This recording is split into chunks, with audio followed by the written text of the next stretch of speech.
I would like to tell you a story about a guy named Olaf. Olaf was a very successful businessman in the 90s. He created a business which he took from his father. It was a construction company. And at his highest point, he employed more than 100 people in it. He was hardworking, and he took a lot of stress out of this.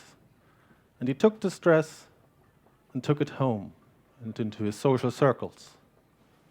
And it was not always easy for him to deal with his family because he was so focused on his work.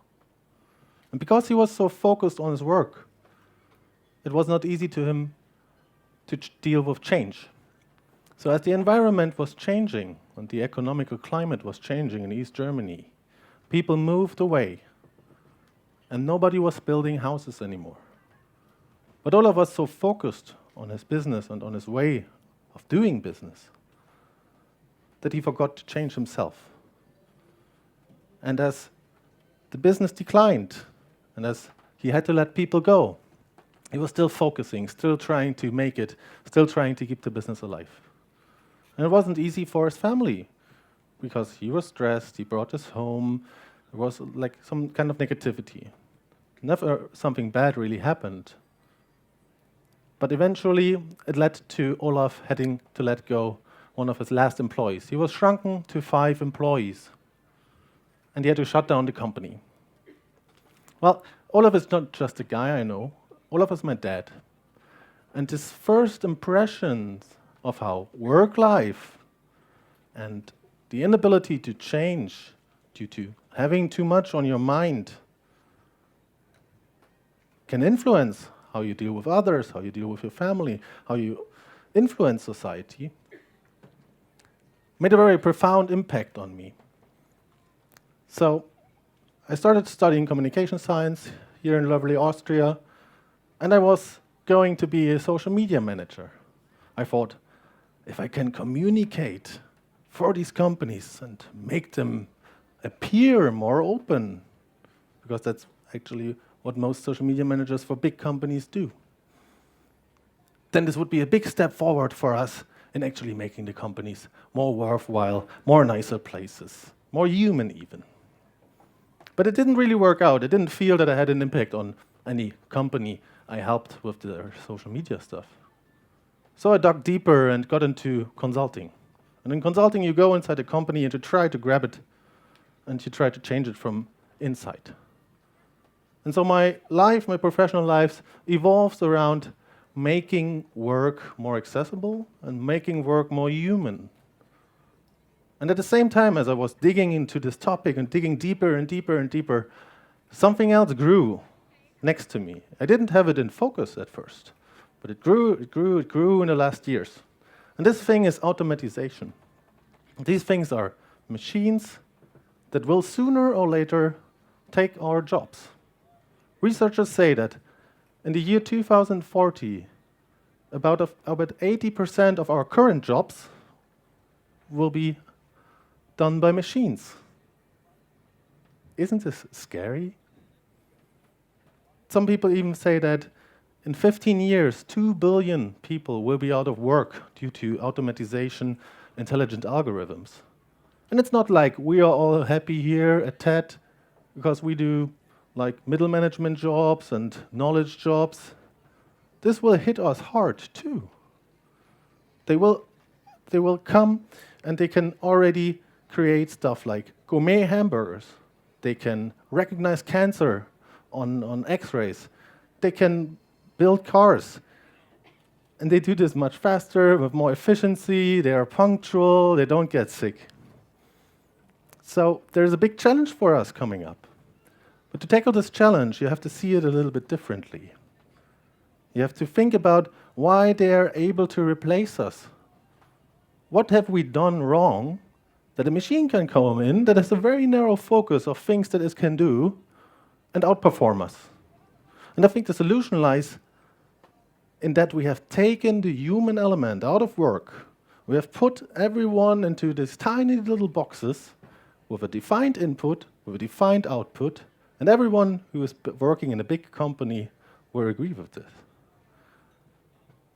So my professional target is to take the human element back into it again and to evolve around work around what we do best, which is creating ideas, which is creating things, which is using our passion, putting our heads together to create things that advance our human race. But to tackle this, it's not only enough to know this. We have to change ourselves. And change is a very abstract concept, but that's what we are good at, actually. Change and the ability to adapt ourselves to new situations, that's what makes us really human. And the future will need us to even emphasize more on being able to change, being able to adapt quickly, because the speed of innovation will only accelerate. And it will not accelerate in a way we are used to. It will accelerate exponentially. That means our ability to change, grasp new things, and be able to work with them and change our course will be a very important skill in the future. And the second skill, or a second setting, we have to embrace is diversity. We have to bring people together that do not think alike. Great thinkers actually do not think so much alike, because great thinkers, if you want to put them into a room and want to have them do something great, they have to be very different from each other. You have to have an engineer, someone who can deal with numbers. I'm shit with numbers, but I can do other things well. And if you put me together with someone who deals with numbers, I can use this, and we can work together on something great. And the future will need us to use our collective intelligence, use our collective abilities, and to emphasize on what we do best, and to create this, to form this future, to think about how robotics can support us and not push us out of the market. And the one thing we shouldn't forget, because change and diversity are great things, but we have to upskill ourselves. We have to be continuous learners. We have to use the things that were not given to any generations before us, and that is the internet and the learning platforms.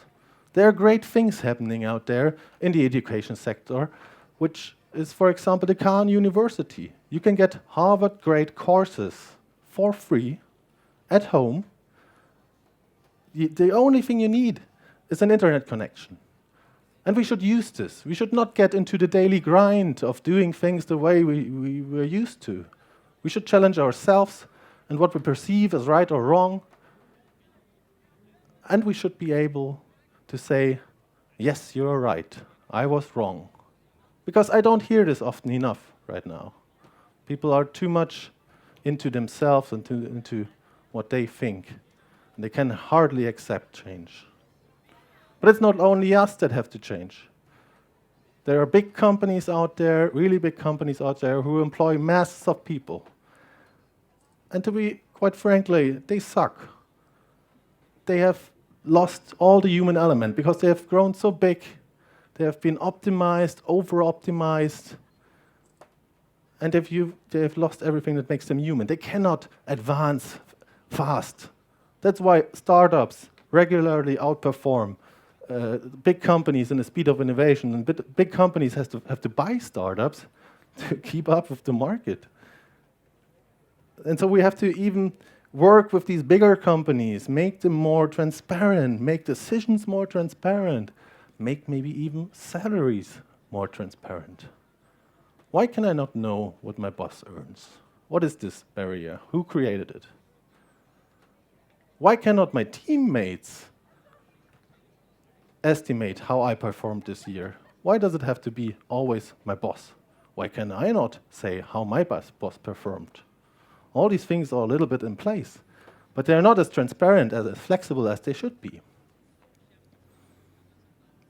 The next thing is that we should work more human too. We should build work around how we are and not sell ourselves as robots. We cannot work 20 hours in a row without getting exhausted. So we have to cater to our natural rhythm. We have to accept that people after 4 hours of really hard thinking need a small break. They may need a small nap. I like to have a power nap sometimes, 20 minutes, and I don't want to be laughed upon when I do this. So we recognize that these things are quite important, transparency, agility. But we need systems that support this. And this is one field I specialize in. We have social networks inside companies. A lot of companies deploy them, and they are still in their infancy. But they make possible that you connect with other people that you would never have known before. Or you connect with people that you know, but you don't really know what they do, who they are. You see that the guy you send your tasks to, who sits in India, has hobbies. He likes cricket, he likes whiskey, he likes something you like. He has kids. And you see that there's a person at the other side of the screen. And these systems are not only good for getting to know who we are really working with, because we will work more and more in global teams. It is important to put heads together. If I post like a question in one of these networks, and someone from engineering comes and says, that's not really working. Someone from marketing comes and says, you have to think about how to sell this. Someone from legal team comes and says, regulations here and there. It's very, very helpful to have this diversity at my fingertips, to get these brains, even though I don't know them. And these Facebook-like structures really help us inside the company to give a little bit of the human element back. So what we should try to do is to get this transparency thing going, to make companies ready for change, and to try to get the human element back, because that's what we are and that's what we can do. And so that's how we can form the future very effectively and create new jobs, like the former revolutions did. The difference is we don't have as much time. Former revolutions took 150 years to take place. The next revolution will take 20, 30, 40 years. So it's we are very tasked to change and to adapt quickly. These things I'm talking about, transparency, they may seem like thought bubbles, something you'll read in a book. But there are actually companies experimenting with this. Not only startups, because they work pretty well, they are natural groups. But big companies, manufacturing companies who flattened their hierarchies, where everyone knows what the other guy earns. And it works. So there's a way to make this work, but it needs a lot of time and a lot of dedication and the will to try and fail. And if we succeed at this, we have to, and if we want to succeed at this, we have to counter this third industrial revolution, the machine uprising, with a human revolution in the workplace, so that we see the robots and the machines not as threats, but as our great liberators that let us work on things that really matter. Thank you very much.